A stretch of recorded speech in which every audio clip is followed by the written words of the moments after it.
Une destinée de non, en fait, t'en sais rien. Vas-y, en fait, joue ton jeu. T'as pas commencé encore.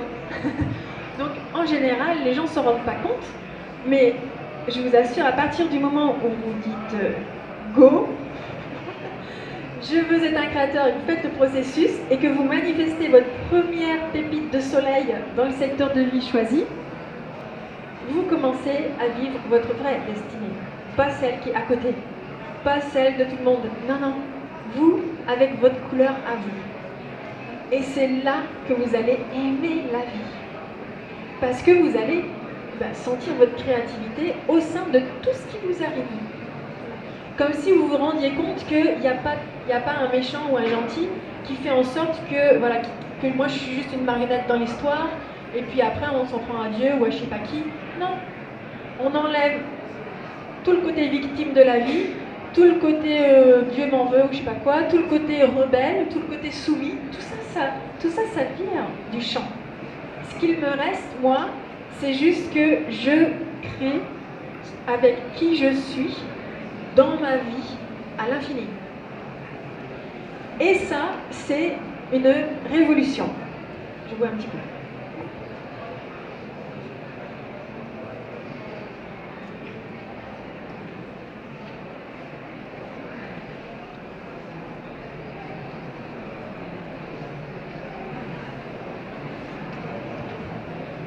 C'est une révolution parce que en général, on est soit rebelle par rapport à la société, on se dit bon, de toute façon, je peux pas être un créateur, donc on s'en va ailleurs, ou alors on est tout le temps en grève, ou alors, ou alors vous voyez, on est très en réactivité, en réaction par rapport au système, par exemple, qui est en fait, et ça c'est facile d'observer, un système qui ne favorise absolument pas les élans créateurs. Je pense que nous sommes d'accord. Pour la simple et bonne raison que faut rien attendre de la société, puisque c'est nous qui devons créer. Donc on aura beau se dire la société elle est méchante, ça ne changera rien à l'histoire, puisque c'est nous qui devons créer notre monde dans lequel nous voulons vivre. Donc la rébellion, ça ne sert à rien. La soumission au système qui nous affaiblit et puis qui sous-entend que je suis faible parce que voilà, j'arrive pas à me révéler dans ce monde, et puis voilà, puis il y a les impôts, il y a les machins et tout, c'est dur, tu comprends, c'est compliqué. Et puis vous voyez, la personne, elle tourne en désespoir rapido. Ça, en fait, c'est l'opposé de la rébellion, c'est la soumission. Il y a un autre point de vue qui est celui que tout est possible au créateur que je suis, et si jamais j'y crois pas, et bien si j'y crois pas, c'est que j'ai pas essayé. Tout simplement. Si je commence à faire ce processus-là, je vais bien me rendre compte que ces parts de rébellion et de soumission au système, elles s'écartent, mais alors elles sont éjectées très loin, et en plus, ça me donne l'occasion de vérifier que ce n'est pas rien de poser ma pépite de soleil dans mon secteur de vie, parce que ça a un effet non seulement sur ma vie, mais aussi sur tout l'environnement et sur les autres.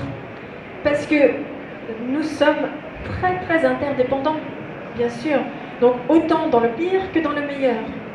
Alors moi je vais me dire, ben voilà, on va peut-être être tous d'accord dans cette salle, on veut un nouveau monde. Est-ce qu'on est d'accord? On veut un nouveau monde. Bon, et bien moi je vais vous dire, le nouveau monde, c'est vous, c'est soi. Quand je vous disais, on enlève des coquilles, on enlève des trucs qui étaient connus, des anciens schémas, etc. Ça, c'est l'ancien monde. C'est l'ancien monde. C'est moi qui le portais, cet ancien monde. Donc pourquoi je me plains qu'il existe et qu'il est tout décrépit là? Mais c'est moi en fait qui ne renaissais pas. L'esprit créateur, c'est un esprit en perpétuelle renaissance, transformation, évolution, en vie, tout le temps. Donc forcément, il va voir ce qui est ancien, et puis il va se dire, ça c'est mort, ça a assez duré, et comment je pourrais faire pour amener mon nouveau monde dans ce monde, c'est-à-dire amener mon esprit créateur dans ce monde. Et quand je le fais, quand je crée cette renaissance en moi, dans mon cœur, j'apporte dans ce monde des semences d'un monde nouveau. Et je m'en rends compte. Ou au moins, en fait, je cultive l'espérance que ce ne sont pas des graines qui vont pourrir de suite, parce que j'en suis responsable. Donc si on veut un nouveau monde, on ne va pas taper sur celui qui est là. Hein, et on ne va pas non plus partir dans le rêve en se disant c'est une utopie. Non, non, on se passe bien au centre, on est un humain, un esprit créateur, et on se dit ok, je commence maintenant. Et donc, si je le fais, ce nouveau monde-là, hein, c'est-à-dire les semences que mon esprit créateur renouvelé apporte dans ce monde, sur Terre, dans la nature, dans mes relations, dans mon travail, partout, participent de la création d'un monde nouveau. C'est une réalité. Et il n'y a que comme cela, je suis désolée, mais ce n'est pas une loi, mais il n'y a pas d'autre solution en fait. Parce que c'est juste la bienveillance spirituelle qui permet ça. C'est une espèce de merveille divine que nous avons entre les mains, dans le cœur, dans l'esprit, dans notre amour, dans nos forces de liberté, la possibilité maintenant de créer un nouveau monde. Mais pas avec les principes extérieurs, uniquement par le fait d'engendrer, voyez, d'enfanter soi-même, hein, c'est ça créer, enfanter soi-même. Je m'enfante, d'accord? Je mets au monde cet esprit créateur, et c'est ça qui va, par la nouveauté que j'amène, faire que petit à petit, ben, ma vie va changer et être elle-même un nouveau monde par rapport à il y a 1 an, 2 ans, 3 ans. Vous allez le constater, vous allez l'aimer, vous allez vous sentir dans un infini dans votre vie, et en même temps, elle va rayonner.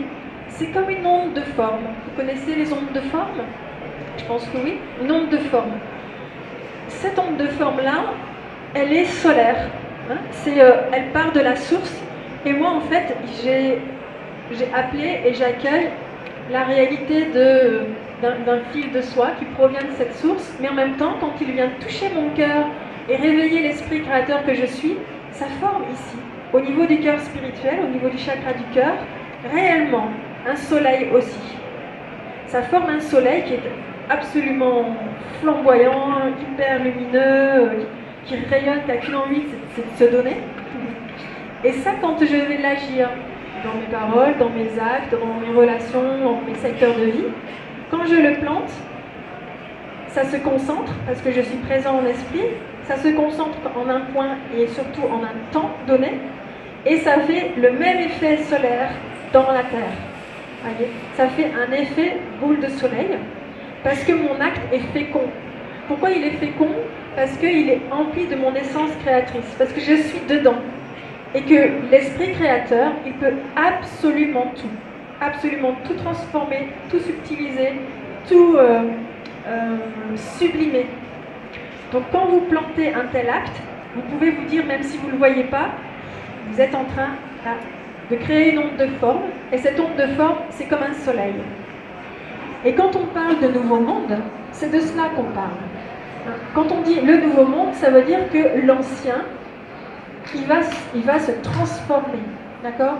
Où il va se subtiliser, où il va s'éthériser. Vous voyez, on parle de choses comme ça, je pense que ça ne vous est pas inconnu. Mais c'est pas juste parce que la planète XB12 va arriver et puis va nous mettre des extraterrestres là en plein milieu et qu'on va passer dans la dimension supérieure. Non, non. On a beaucoup plus de choses à faire que de se laisser avoir par des inepties pareilles. L'être humain, c'est un esprit créatif et créateur, et c'est lui qui va, petit à petit, générer un nouveau monde à partir de sa propre renaissance. Donc ce nouveau monde-là, il est en gestation, c'est-à-dire c'est comme un projet. C'est un projet. Voilà, Dieu est fou.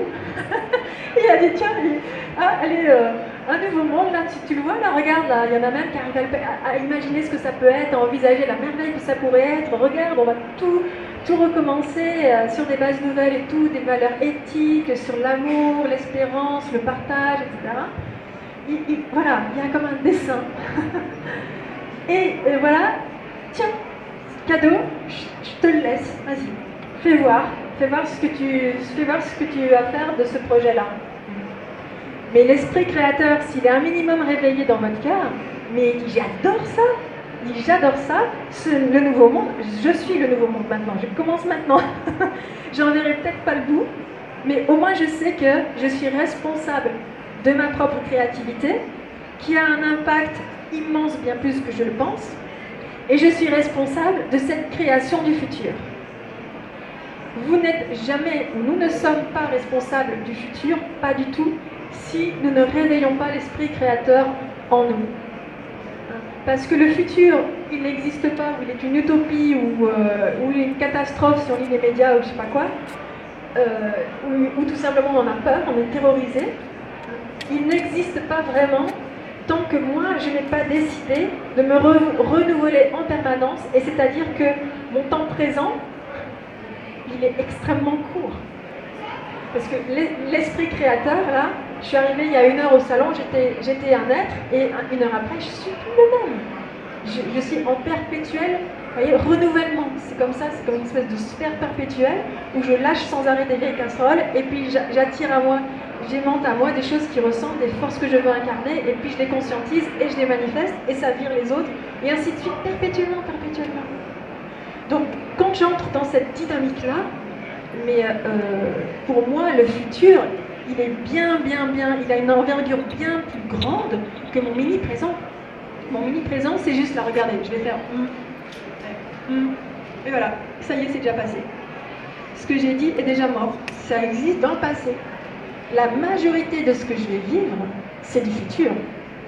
Donc autant que je génère moi-même ce futur-là.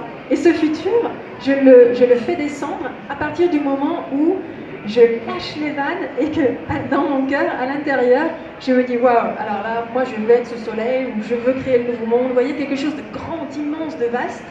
Et je me positionne dedans.